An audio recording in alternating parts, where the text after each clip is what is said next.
তারপরে যে নারীকে আমি অনেক বেশি ফলো করি, বাইডেন মনে করি যে আমাদের বাংলাদেশের মাননীয় প্রধানমন্ত্রী শেখ হাসিনা। এবং আপনারা এটাও জানেন যে আমি একজন আওয়ামী লীগ কর্মী। আওয়ামী লীগের সময়ে ফ্যাসিবাদী শেখ হাসিনার পক্ষে কথা বলেছেন অনেক তারকা। কেউ বা তাকে আইডল মেনেছেন, আবার কেউ বা তার চরিত্রে অভিনয় করেছেন। বাঙালি প্রত্যেকটা মেয়ের মধ্যে একটা করে হাসিনা রয়েছে। এবার তারই মধ্যে অপু বিশ্বাস, জায়েদ খান, নুসরাত ফারিয়া সহ 17 শিল্পীর বিরুদ্ধে হত্যা চেষ্টা মামলা হয়েছে। বিষয়টি গণমাধ্যমকে নিশ্চিত করেছেন ভাটারা থানার ভারপ্রাপ্ত কর্মকর্তা মাজহারুল ইসলাম।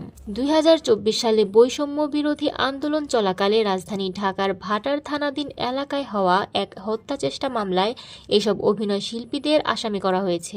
মামলার নথিপত্র পর্যালোচনায় দেখা যায়, সাবেক প্রধানমন্ত্রী ও আওয়ামী লীগ সভানেত্রী শেখ হাসিনা ও তার সরকারের সংশ্লিষ্ট 283 জন ও অজ্ঞাতনামা 300-400 জনের বিরুদ্ধে ঢাকার সিএমএস আদালতে মামলাটি করেছেন এনামুল হক।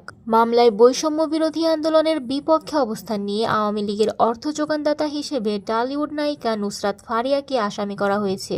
এছাড়াও আসামি করা হয়েছে চিত্রনায়িকা অপু বিশ্বাস, অভিনেত্রী সুবর্ণা মুস্তফা, রোকেয়া প্রাচী, আসনা হাবিব ভাবনা, সোহানা সাবা, মেহের আফরোজ শাওন, জ্যোতিকা জ্যোতি, চিত্রনায়ক সাইমন সাদিক, জায়েদ খান, আজিজুল হাকিম সহ 17 অভিনয় শিল্পীকে। এবার প্রশ্ন, এসব তারকা কি আসলেই গ্রেপ্তার হবে নাকি ধামাচাপা পড়বেন নতুন কোনো ঘটনায়?